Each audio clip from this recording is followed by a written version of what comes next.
So now not because you should do it, not because they are telling you. Okay? Now you should do research. Who is Buddha Hamdru? And why we should pay respect to him. So then we find, right? Oh, he is the Buddha Hamdru. What is the meaning of Buddha Hamdru? So what kind of teaching did he taught us?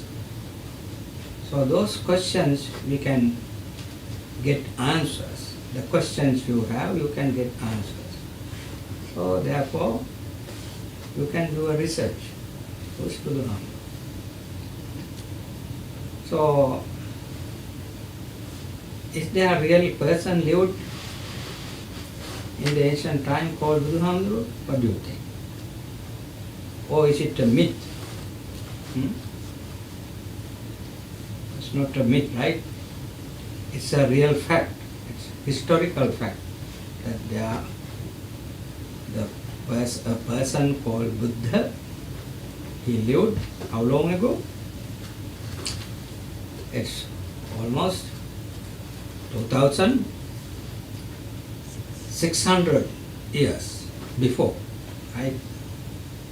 So from his Buddhahood, it is now 2,600 plus sometime, plus years, okay? Because we celebrated his enlightenment year in 2011, that is 2600 or 2600 year. So from there now it is almost another 11, 20 to 11, and this is 24, so 13 years back. So that's mean 2,613 years, right? So he was a historical person. There are many historical facts, right? Evidence exist in India, right? In writing, and then in the artifact we call the drawings, right? And the teaching. He has taught us a very important teaching. So huge teaching. Throughout 45 years he taught us. So it's contained books like the 43 volumes, huge book collection. And after he passing away to Nibbana, so the rulers in India, they have mentioned, or they have visited where the Buddha lived. So one king is the great king Asoka. So he visited all the places where Buddha born, and the place where he did his first sermon, and then the place where he passed away to Nibbana, and the place where he became the Buddha. And he has put up stone pillars mentioning that the Buddha lived here, he taught, he born here. So those messages are there. So therefore he is a historical person. Now his teaching, he did not heard it from somebody else. Now in other teachings, describe, they mention it. They heard it from the messengers. Right? In Christianity, in Islamic teaching, and other traditions, they say it is. They went to the forest and then they heard from the messenger. So, but the Buddha, he said, this was realized by myself. And then he said, you also can realize that. The same truth I realize, you also can realize.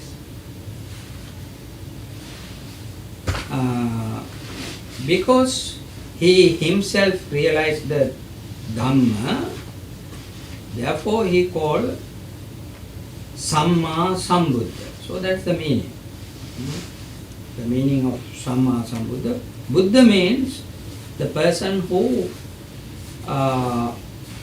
realized, who understood. Samma Sambuddha. The fully, we call him fully enlightened person. Why we call that fully enlightened person? Because there are other Buddhas. The disciples of the Buddha, they are also called Buddha. They call Arahant Buddha. They are disciples. They also realize the Dhamma,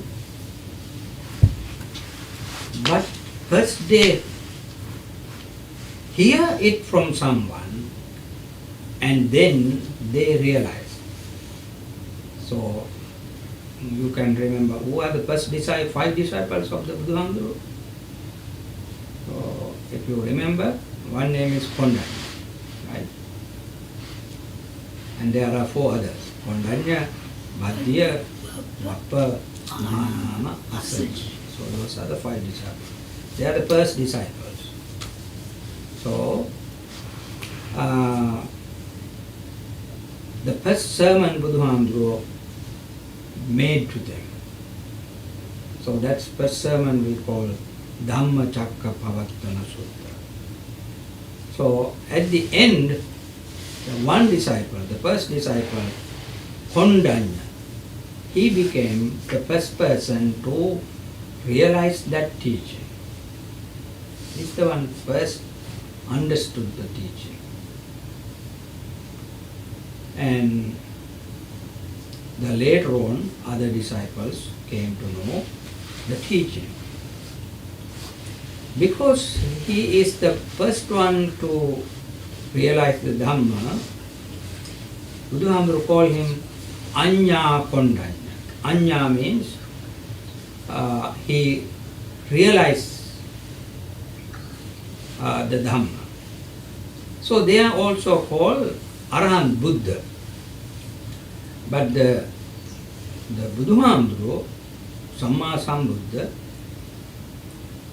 he did not hear it from anybody else, because before him there were nobody to hear that Dhamma. So through his own mind, how he practiced, he developed his mind, right? He gained concentration into a very deep level. Then he opened his wisdom, and then he could realize the nature of this world. We call it, the nature of this world is impermanence nature. So he realized that. And he realized by himself, and then he was able to taught us that teaching. So that's why we call him Samma Sambuddha. And then he said, I realized this teaching, and you also can realize that teaching. So therefore that teaching we call it in the second stanza, we recite to pay respect to the Dhamma.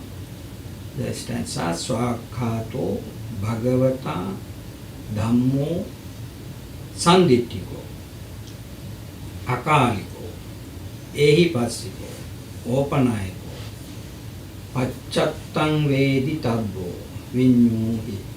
Okay? So, the teaching of the Buddha, Swakhato, it's delivered by the Buddha, well delivered, well spoken, right? Well taught by the Buddha.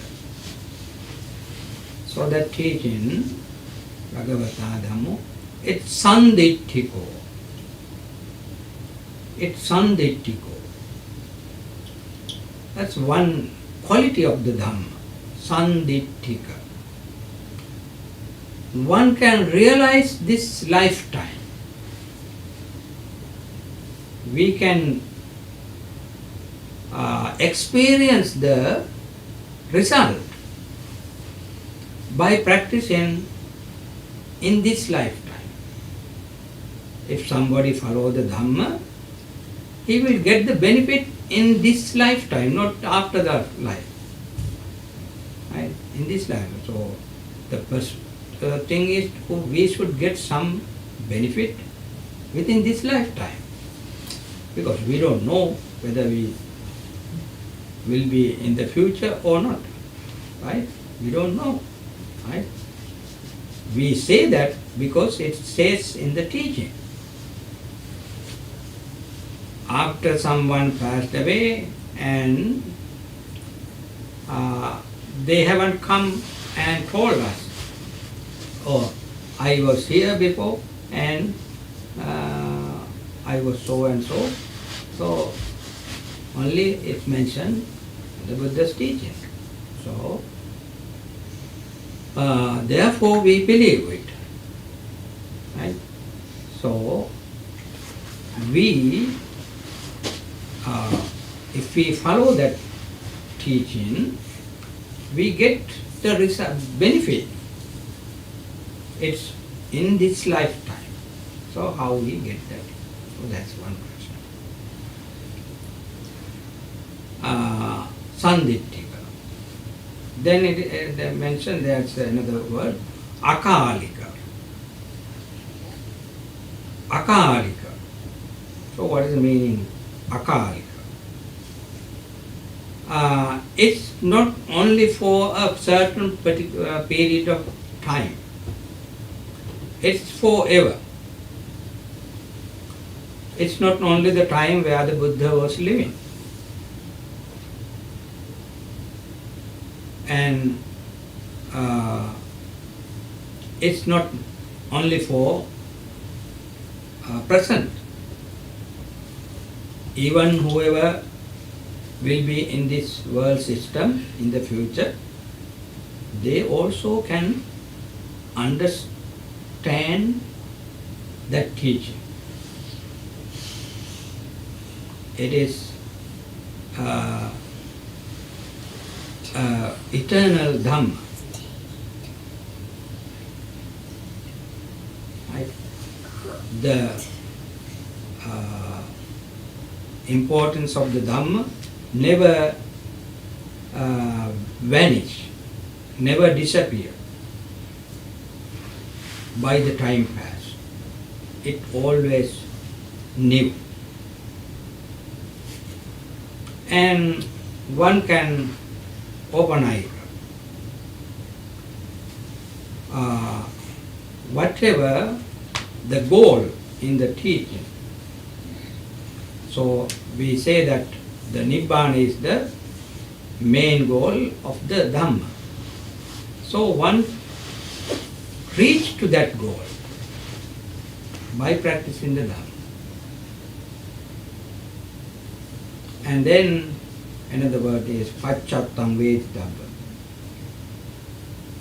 You should realize it by yourself. Others can only help you, show the path. Buddha mentioned that. I am only showing you the path. I cannot take you there. Right?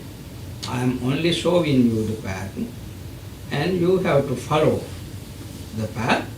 Then you will realize, you will come to know what you can gain from this teaching.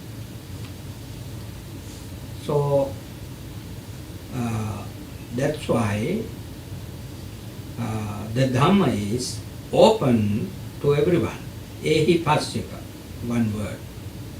Ehi Passika. Come and see, he mentioned. So therefore you can come to this Dhamma, right? And you can experience by yourself. That's the meaning. Ehi Passika.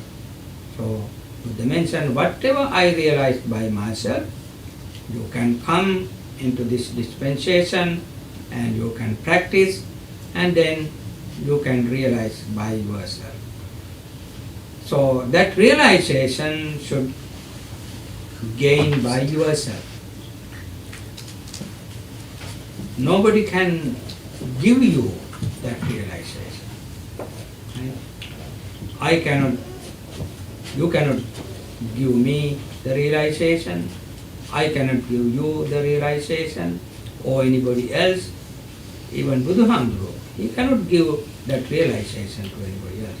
He can teach the Dhamma, he can show the pattern and ask, this is the pattern, this is the things that you can practice, these are the things you have to practice, and then you will realize.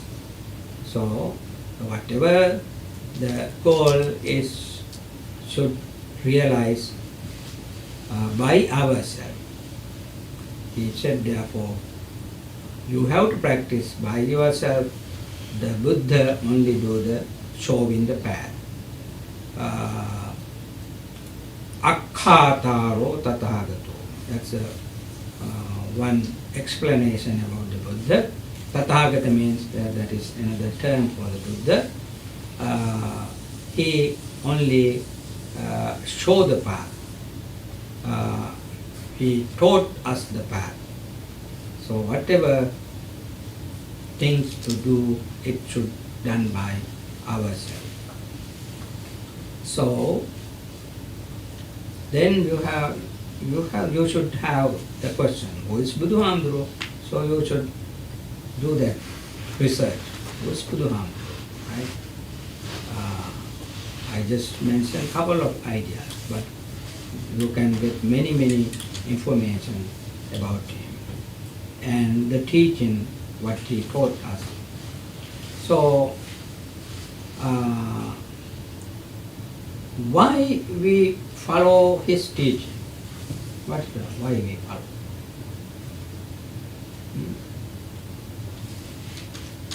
Queen and Romal, so what do you think?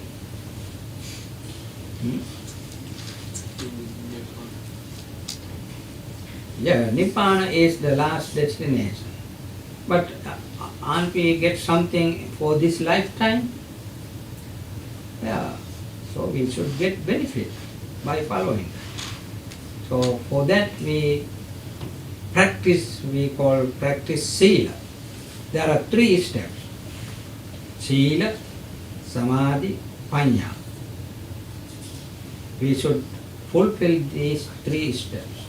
Sila means the practicing the moral life, right? Samadhi is the concentration, gaining the concentration of the mind. When we gain the concentration, through that concentration we can gain the wisdom. So there are 3 steps, Sila, Samadhi, Panya. Even though it mentioned in these 3 words, it's a huge teaching. So Sila, what is the purpose of the practice in Sila? How it benefit to you? Do you think? The moral behavior? What happened? What happened if we break the principle? Do we get any bad effect?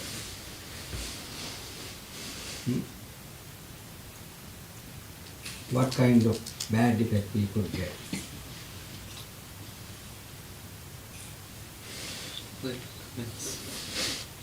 So let's take one precept. The first one is Panatipata, second one is Adinnadana. So Adinnadana means stealing. So that's, you can understand what is stealing, right? What is stealing mean? Yeah? I like to hear from Rama. Stealing is just like Yes? taking away something that's not Yeah, your property. taking away something from Other somebody people. else, right? Yeah. It's not belong to you. So what will happen if you do stealing? If we do continue to do it, right, what will happen to us? Policeman get involved. Yeah, policemen came and they will arrest us, and then they will take us to the court, and then they will punish us, put into jail. There are a lot of things. So if we follow that principle, that's mean abstaining from stealing, so aren't we get that benefit in this lifetime? We are free from getting punishment. Right? That's the benefit we get by practicing.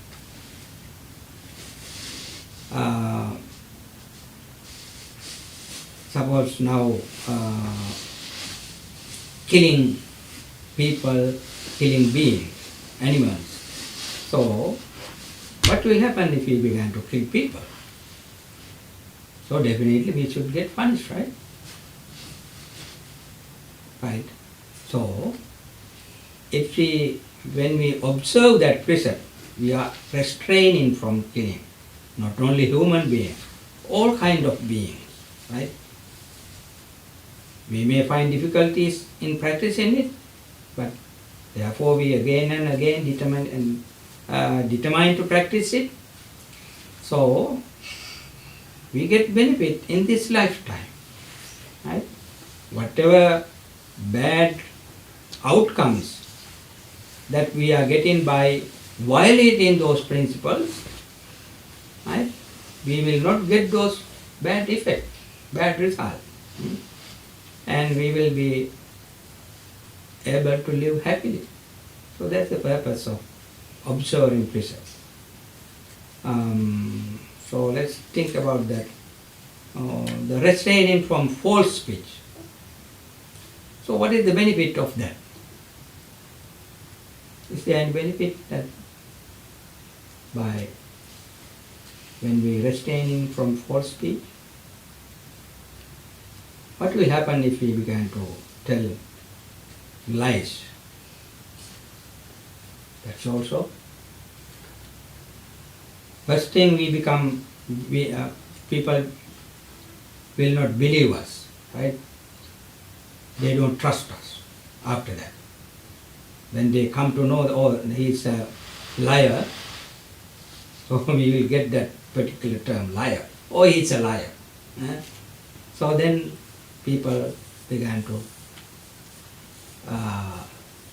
distrust us. They don't trust us. So that is happening social, in the society. But if we do that lying to the state, the government, we will get funds, right? So whenever we apply for something or like bank, credit card, so there is at the end we have to sign that under. I'm signed, and we put the sign signature there, telling that if I have done or if I mislead or misguide, I know that I will get punished. So that is there. So therefore,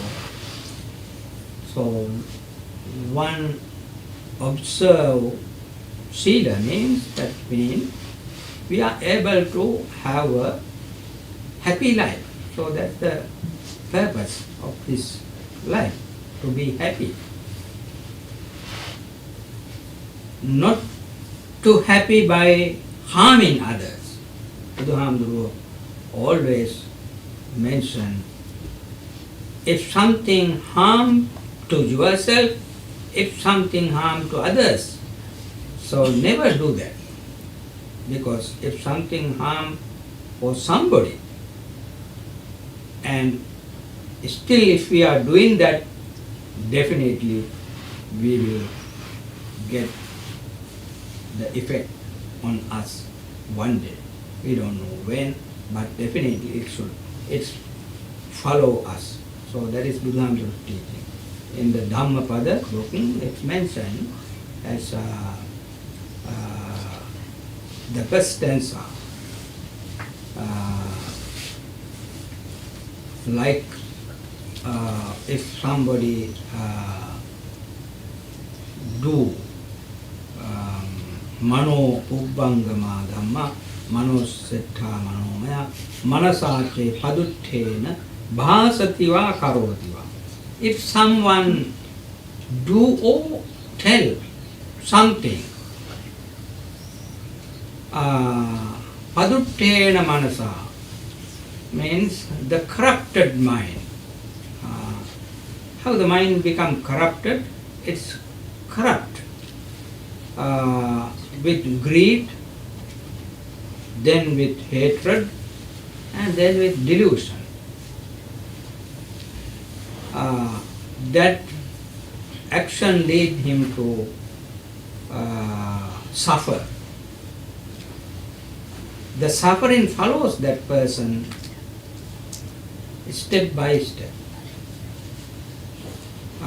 Like a bullock cart, it follows the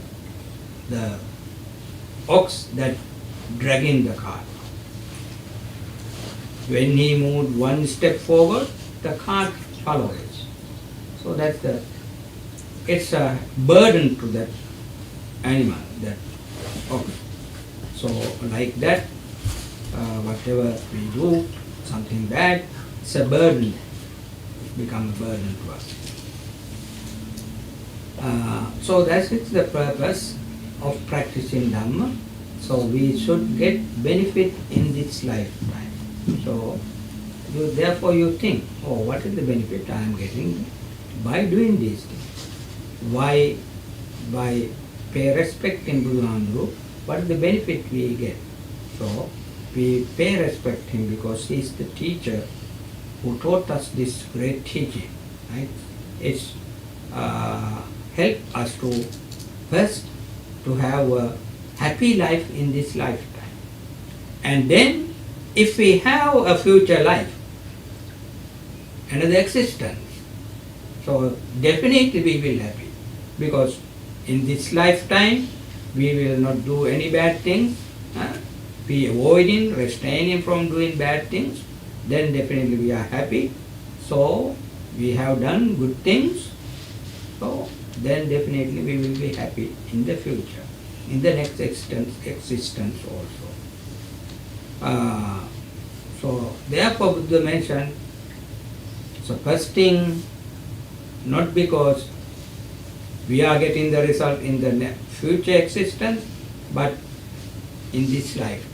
Therefore we should do good things. So therefore you do the research what the Buddha taught, and why we should pay respect him.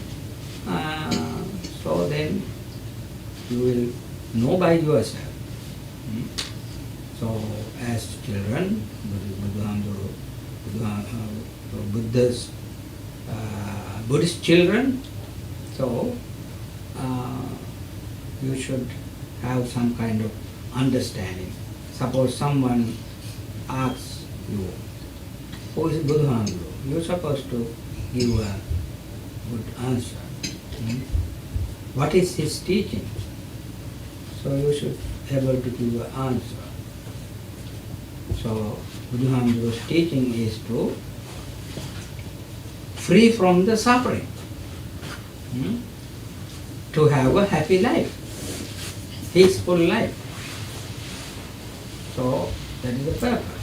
The Nibbana is the permanent happiness that one can gain. One can get permanent happiness. Whatever happiness we achieve in this lifetime, so they will change. That's the nature. The changing is the nature of this world. And that is also Buddha mentioned. So the nature of this world is changing. It's an eternal thing, right? Changing is the eternal thing in this world. So, if someone realizes that nature of changing, they can live peacefully, right? Because if something, some kind of, suppose some kind of bad result we get, but still we can be peaceful because that nature will change one day. By the time pass, and by having an effort to overcome that kind of bad situation, one can change the situation, and in the future they can again find good things. So therefore you try yourself, not because others telling you now, so they will help you to understand, right? Whenever you have questions, you can ask your Amma, you can ask your Tata. Except that, you can ask other Konanyamru and other Hamrus who are here, or whoever that you know. It is very important. Always ask someone who knows you, right? Because there are many people today we find in the social media, many people they teach Dhamma, Buddha Hamdro mention this and mention this like that, but not all are telling the right thing. They are totally misinterpret Buddha Hamdro's teaching today. So therefore, if you use the social media to do research, so ask somebody else who knows that, whether whatever the information you get, whether it is right or wrong. So then you can come to know whether it is right or wrong. So today there are a lot of medias that you can get the Buddha Hamdro teaching. Everyone try to realize that teaching by ourselves. Right? Whatever we should do, it should be done by ourselves.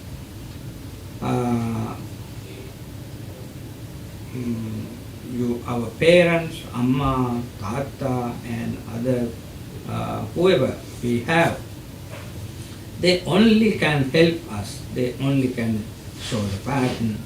But whatever is to done, it should be done by ourselves. That is very important thing. So, do you have any questions? Any kind of? No? Why? I think you should have a question. What about you? No? Okay, so think about it. Okay? And if you have any questions, so write those things. Then you can find answers. Ask next time when you come. So I'm happy that you came today at temple. for this puja and this Dhamma service. So, We has a questions all the time. He's asking after we get, after we dead, where are we going? yeah, So- that's a very good question. Where we go? You can do a research. What happened to us after we passed away? Do a research. I will tell you about what the Buddha Guru told. So, whatever we do, it generates energy. Whatever action we do, there are three kinds of action he mentioned. We do action by our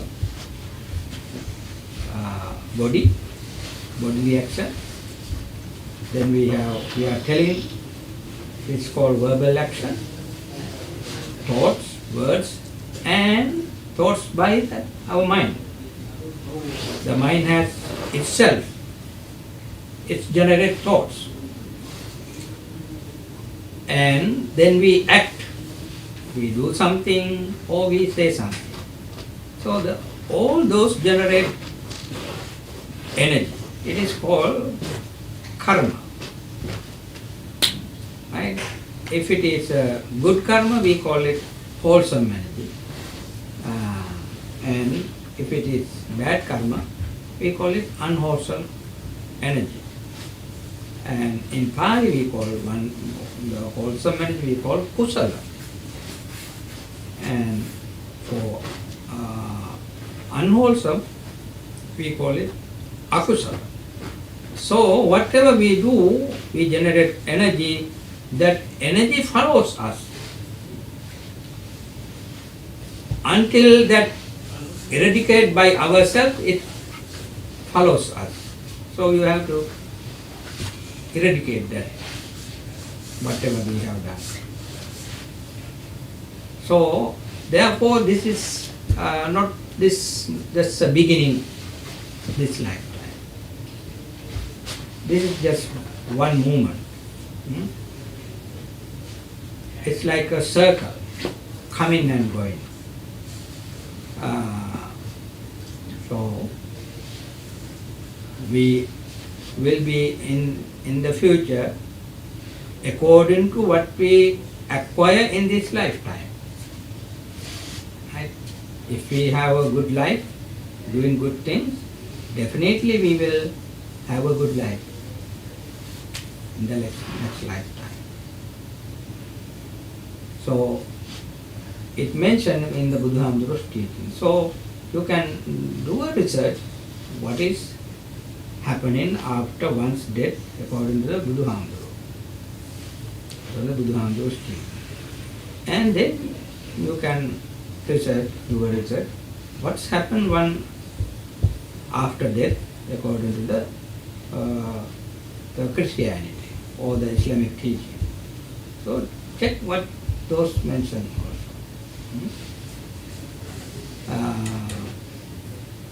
Buddha Guru mentioned, we were in this circle of life, uncountable lifetime, uncountable time. We cannot see the beginning, that's Buddha Guru mentioned. We cannot see the beginning, but we can read the end, that he mentioned. So you will get answer, right? And whatever the answer you are getting, so tell us. So this is the answer I have. So then we can apply it with the Buddha Guru's teaching, whether it is right or wrong according to the Buddha Guru. Okay. So according to Buddha Guru, we have another existence because this is not the last. This is not the first. We are in a circle of life. So we come to this world and we going back to another existence, and we will get another existence according to what we practice here in this lifetime. So that's how we get another existence. That is called the following the karmic energy. So that karma we have. The other reason is to go through this circle of life. We call the attachment. We are attached to the things. We are attached to myself. I attach to myself, and then we attach to our family. Alright? Whoever we have, Amma, Tata, Nangi, Malli, everyone. We are attached to them. Then we are attached to the things that we have. Because of that attachment, we cannot let go. We want to keep them, we want to hold them, and we do not want to depart. But we cannot do that. So that's why we have that craving. So therefore, the craving creates us to go through this circle again and again. So until the craving is rooted out, we will be in this circle of life. So that is what is Buddha's taught us. Okay? හොඳයි එහෙනම් අද දවසේ ඔකට මේ ධර්ම දේශනාව වෙනුවෙන් ඉතින් ඔබ දායකත්වයෙන් වෙනුවෙන් යම් කුසල අදහසක් දෙන්නට උත්සාහ කළේ. ඉතින් මව්පියන් විදිහට එනම් ඔබේ බලාපොරොත්තුව ඒ අයට යහපත් මාර්ගයේ පෙන්වන්න. ඉතින් ඒක තමයි අපේ ඔබේ කාර්යය යුත්තේ. ඒ අයට යහපත් ජීවිතයක් ලබා දීම. ඉතින් එය දැනුම දීමෙන් වගේම දැනුමට වඩා ඒ දේවල් ප්‍රායෝගිකව ලබා දීම තුළ වගේම මෙහිදී ඒ අයට ඒවා ඔවුන්ටම අවබෝධ කර ගැනීමටත් අපි අවස්ථාව දිය යුතු වෙනවා. හැබැයි ඔබේ මඟ පෙන්වීම ඇතිව. මොකද ඒ මඟ පෙන්වීම යම් දවසක නැතුව ඒ අයට තනිව යන්නට දුන්නොත් ඒ අය වැරදි මාවතටත් යන්න පුළුවන්කම තිබෙන නිසා. ඉතින් හැම විටම එසේ කටයුතු කිරීම ඔබට සතුටු විය හැකි දෙයක් වෙනවා.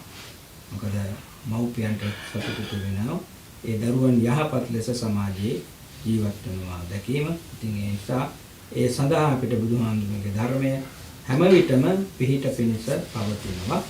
ඒ ධහම අපේ මේ ජීවිත සතුටින් ගත කරන්න. හරි? මොකද සතුට කියන එක පවතිනවා අසතුටක් පැමිණෙන තැන. අසතුට කියන එක පවතිනවා සතුටු සහගත අත්දැකීම පැමිණෙන තෙක්. ඉතින් ඒ නිසා සතුට කියන එක අප විසින්ම ඇති කරගත යුතු දෙයක්. බාහිරින් සෙවිය යුතු හැකි දෙයක් නෙවෙයි. ඒක අපේ සිත තුළම ඇති කරගත යුතු ශක්තියක්. යම් අමිහිරි අත්දැකීමක්, වේදනාකාරී අත්දැකීමක් විඳගත්තොත් අපි එය ඉවසා දරාගෙන එයට යන්නට දිය හැකි.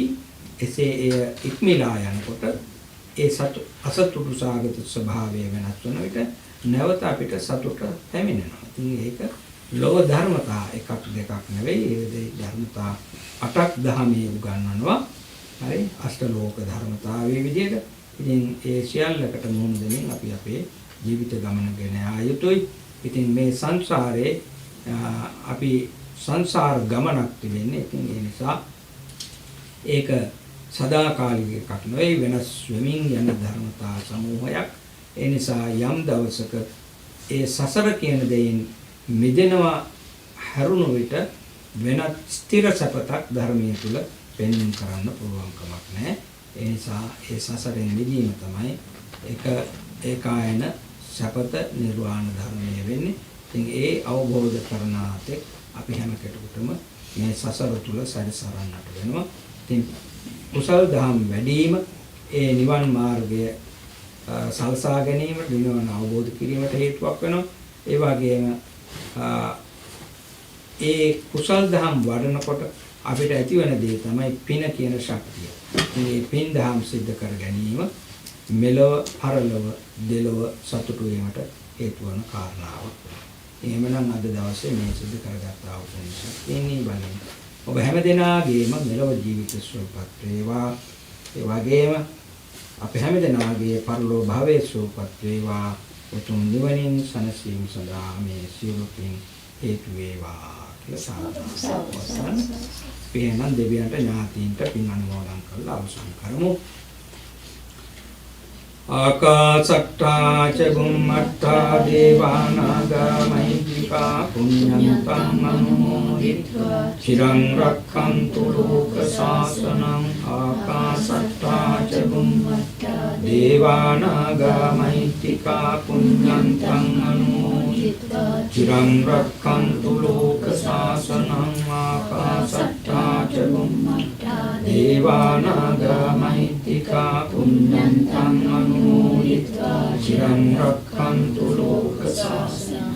इदं मे ज्ञातीनां होतु सुखिता वन्तु ज्ञातयः. इदं मे ज्ञातीनां होतु सुखिता वन्तु ज्ञातयः. इदं मे ज्ञातीनां होतु सुखिता वन्तु ज्ञातयः. प्रार्थना गाथातु. इमिना पुण्य कम्मेन मामे बाल समागमो सतं समागमो होतु याव निब्बानपत्तिः. इदं मे पुण्यं आसवक्खयावहं सब्ब दुःखापमुञ्चतु. So Rumal try to get the answer for that question. What will happen to us after death? Okay. So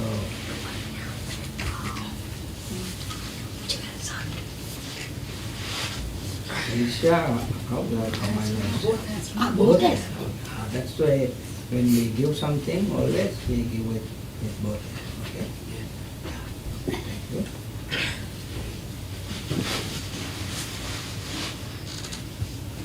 එහෙනම් අපි අවසන් කරමු. එහෙනම් වන්දනා කරගන්නකො. මම අද ආශිර්වාද ගාථා දේශනා කරනවා. අභිවාදන සීලිස්ස නිච්ඡං වද්ධාපචාය චත්තාරෝ ධම්මා වර්ධන්ති ආයුවන්නෝ සුඛං බලං ආයුරාෝග්‍ය සම්පත් සග්ග සම්පත්ති මේවච අතෝ නිබ්බාන සම්පatti ඉමිනාතේ සමිජ්ජතු.